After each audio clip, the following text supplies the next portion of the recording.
शराब घोटाले में ईडी ने दिल्ली के मुख्यमंत्री अरविंद केजरीवाल को आज पेश होने का समन जारी किया है।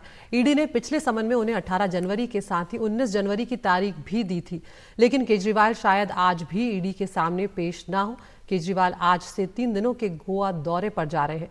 केजरीवाल को ईडी का ये चौथा समन है। इससे पहले 3 बार वो पेश नहीं हुए थे और ईडी को अपने जवाब में उन्होंने समन पर ही सवाल उठा दिए थे। तो आपको ये भी हम बता दें कि शराब नीति में अनियमितता का ये मामला है और दिल्ली शराब नीति की जो जांच है वो ईडी और सीबीआई दोनों कर रही हैं। ड्राफ्टिंग में अनियमितता के आरोप जो हैं वो लगे हैं और शराब नीति जो है वो लागू करने में ये जो आरोप लगा है। और हमारे साथ हमारे 2 सहयोगी इस वक्त जुड़ रहे हैं, शरद शर्मा और नीता शर्मा। शरद, पहले आपके पास मैं यहाँ पर आना चाहूँगी। ये 3 बार पहले भी केजरीवाल को समन जारी किया जा चुका है और हम जानते हैं, आपने भी रिपोर्ट किया है कि किस तरह से वो समन पर ही सवाल उठा रहे थे। आज क्या जानकारी मिल रही है? क्या आज भी केजरीवाल पेश नहीं होंगे?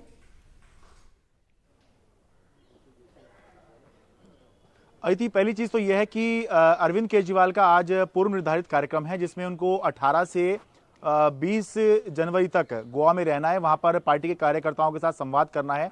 आम आदमी पार्टी के गोवा में इस बार 2 विधायक जीते थे और लोकसभा के लिए भी आम आदमी पार्टी वहां पर तैयारी कर रही है। तो एक तो पूर्व निर्धारित कार्यक्रम है अरविंद केजरीवाल का गोवा के लिए, और दूसरा यह है कि अरविंद केजरीवाल क्योंकि पहले ही समन पर सवाल उठाते रहे हैं और उन्होंने जब पिछला 3 जनवरी का उनका समन था, तीसरा समन था वो, तो उसमें उन्होंने ये कहा था कि अगर समन ये कानूनी होता तो मैं पूछताछ के लिए ज़रूर जाता ईडी के दफ्तर, लेकिन ये गैर कानूनी है और ईडी का मकसद कोई जांच करना नहीं है बल्कि विपक्ष के नेताओं को गिरफ्तार करने का ही एकमात्र मकसद ईडी का इस समय पर है। और कई नेता जो हैं ईडी के निशाने पर हैं, जांच एजेंसियों के निशाने पर हैं।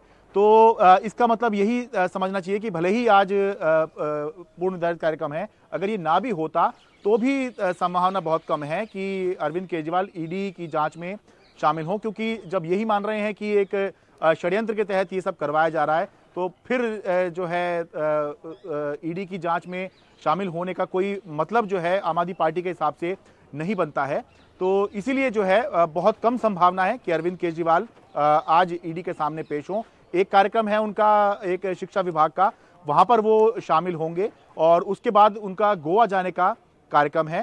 तो अब देखेंगे कि लगभग तय ही माना जा रहा है कि वो गोवा के लिए निकल जाएंगे।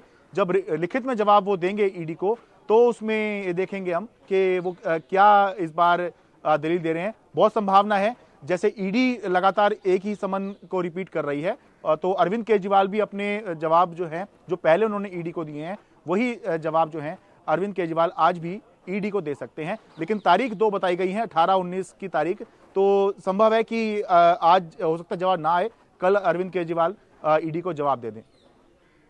बिल्कुल, हमारे साथ यहाँ पर हमारी सहयोगी नीता शर्मा भी जुड़ रही है, उनके पास हम पहुंचे, लेकिन उससे पहले एक बार बता देते हैं कि ये केस यहाँ पर क्या है। केजरीवाल के खिलाफ जो केस है उसमें शराब नीति में अनियमितता का ये मामला है। दिल्ली शराब नीति की जांच जो है वो ईडी और सीबीआई कर रही है। यहाँ पर ड्राफ्टिंग जो है उसमें अनियमितता के आरोप सरकार पर लगे हैं और केजरीवाल और तमाम लोगों पर लगे हैं। शराब नीति लागू करने में अनियमितता की गई है, ये कहना है जांच एजेंसियों का। इस वक्त हम जानते हैं कि जेल में आम आदमी पार्टी के नेता मनीष सिसोदिया और संजय सिंह। बिल्कुल, केजरीवाल ने ईडी के समन को राजनीति से प्रेरित बताया है। नीता शर्मा भी हमारे साथ हैं। नीता, ऐसे में अब ईडी के सामने क्या विकल्प है, क्या कर सकता है प्रवर्तन निदेशालय, क्योंकि पिछले 3 समन के बाद केजरीवाल पहुंचे नहीं है?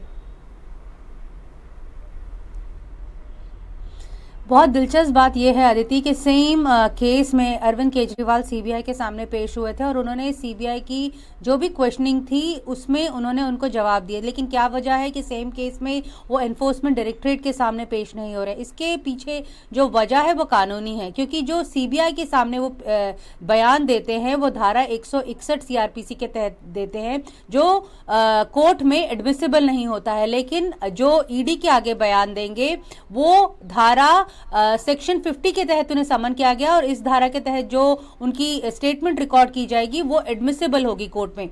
ईडी का केस ये है कि अरविंद केजरीवाल जो है, जो बाकी के एक्यूज्ड हैं, उनके साथ लगातार संपर्क में रहे थे जब ये मामला हो रहा था और साथ में कुछ पैसा जो है जो उन्हें किकबैक्स का मिला था उसका पैसा जो है वो गोवा इलेक्शंस में इस्तेमाल किया गया था। 3 समन्स में वो नहीं जा चुके, आज भी वो इन ऑल लाइकलीहुड, जैसे शरद कह रहे थे कि वो नहीं जाएंगे। अब ईडी क्या सामने क्या विकल्प है? जब हमने कानून के जानकारों से बात की तो उनका कहना था कि ईडी अगर चाहे तो वो कभी भी अरेस्ट कर सकती है केजरीवाल को, क्योंकि कोई immunity under law as a chief minister, sitting chief minister उनके पास नहीं है। ये इम्यूनिटी सिर्फ गवर्नर और प्रेसिडेंट के पास होती है किसी भी क्रिमिनल केसेस में, लेकिन इन सिटिंग चीफ मिनिस्टर के पास नहीं होती है। सिर्फ प्रोटोकॉल के अनुसार आपको स्पीकर को इन्फॉर्म करना होता है। तो अगर ईडी चाहे for evading summons, for not cooperating with the agency, वो उन्हें गिरफ्तार कर सकती है, लेकिन ऐसा नहीं होगा, क्योंकि हमने देखा है कि झारखंड के मुख्यमंत्री जो हैं उन्हें भी ईडी 8-9 बार समन कर चुकी थी, लेकिन वो भी सामने नहीं आए थे। तब ईडी ने उन्हें लिखित करके पूछा कि आप कब अवेलेबल होंगे, जिसके चलते उन्हें जवाब दिया गया कि आप सीएमओ ऑफिस आकर रांची में ही मुझसे पूछताछ कीजिए।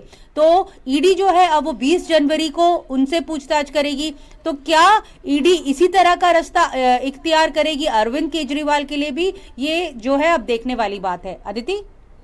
बिल्कुल नीता, बहुत दिलचस्प जानकारी आपने दी। तो शरद, यहाँ पर जिस तरह से नीता बता रही है कि देखना होगा ईडी का रुख क्या रहता है, लेकिन आम आदमी पार्टी की रणनीति इस वक्त क्या कुछ है? क्योंकि गिरफ्तारी हो सकती है, इसमें भी कोई बहुत बड़ा शक नहीं है। देखिए, आम आदमी पार्टी की रणनीति यही है कि जो अपने सर्वोच्च नेता हैं किसी तरह से उनको बचा के रखा जाए, क्योंकि ये बात तो कही जा सकती है कि गिरफ्तार हो जाएंगे और कोर्ट में केस लड़ेंगे और आंदोलन करेंगे।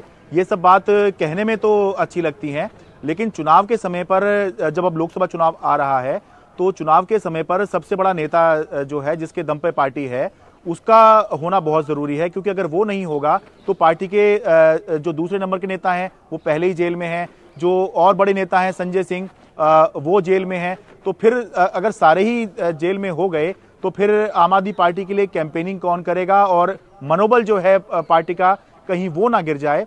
तो इसीलिए आम आदमी पार्टी, और एक और बात ये भी है कि सीट शेयरिंग जो है वो कांग्रेस के साथ आम आदमी पार्टी अभी कर रही है। तो ऐसे में अगर आम आदमी पार्टी के सर्वोच्च नेता ही गिरफ्तार कर लिए गए तो आम आदमी पार्टी उस तरह से सीट शेयरिंग भी कांग्रेस के साथ में नहीं कर पाएगी।